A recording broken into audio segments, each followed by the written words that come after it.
This is the real deal right here.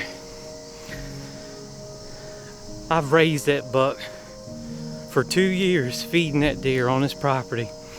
I try to get my deer on some kind of nutritional program, some supplemental feed program, something to help boost those deer.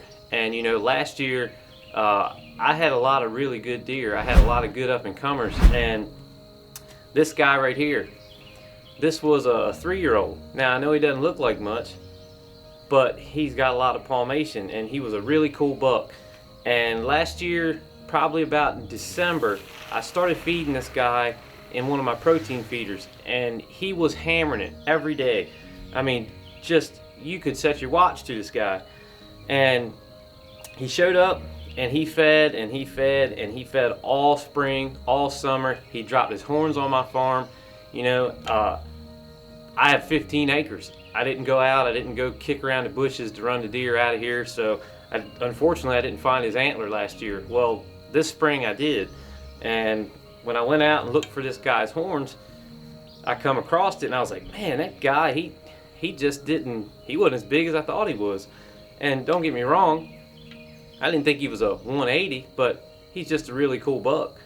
Had it not been for MonsterMeal and this deer feeding on MonsterMeal for all those months, all those spring, summer, all the antler growth months, I don't think he would have ever turned into what he had become. And the results are absolutely mind-blowing. And MonsterMeal has been a huge factor in me killing some of these really big deer the past few years. And if you're not a believer in MonsterMeal's potential, take a look at that. That is 1 year. This buck was 3.5 years old, and you can see he's got a little bit of palmation, and this is what he turned into in the course of 1 year with a supplemental feeding program with MonsterMeal, and the results are amazing. I mean, when this thing showed up on camera for probably the first 2 or 3 months, you know, and you look at the antler growth and you're like, wow, you know, he's really putting it on. And then to actually turn into something like this, I mean, that you don't see that every day. That's unbelievable. So the results speak for themselves. MonsterMeal, I mean, hey, what else do I need to say? Holy smokes.